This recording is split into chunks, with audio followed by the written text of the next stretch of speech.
গল্পটা শোনা। আমার ভগ্নিপতি এক নম্বর হারাম। একটা ঘটক ওটাকে বন্ধুত্ব যে ঘটককে বলছি আমার শালাকে বিয়ে দেবো, তখন ওরা দুজনে মিলে যুক্তি করলো 1 লাখ টাকা লাগবে তোমার শালাকে বিয়ে দেবো। 1 লাখ টাকা? ও তো মাথা নিচু করে, ও তো শিয়া না। 1 লাখ টাকা?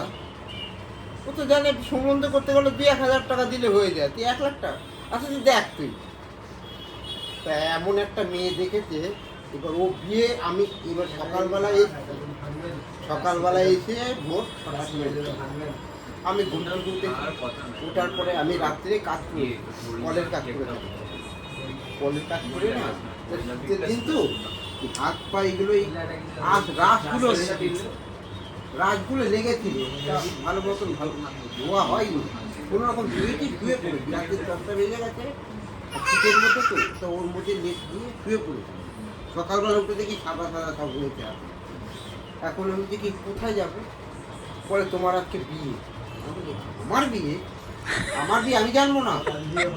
কবে বিয়ে, কি করো না, আমি বিয়েটা আমি জানবো না? হ্যাঁ, এটা কি ধরনের কথাবার্তা? চেহারাটা দেখেছেন? চেহারাটা দেখেন, তাহলে যে বিয়ে করবে তার চেহারা এরকম থাকে?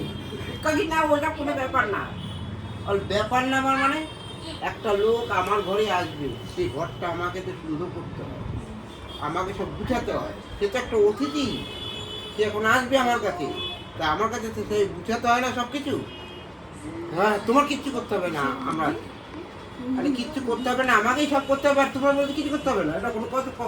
বিয়ে করবে তুমি না, আমি না, তাহলে তুমি বিয়ে করো, যাও। আমার যখন করতে হবে না কিছু, তাহলে বিয়ে করে তো ওই বাড়ি থাকবে। এই কথাবার্তা বলে না, চলো। আচ্ছা তোমার চলো, আমার সঙ্গে দরকার আছে।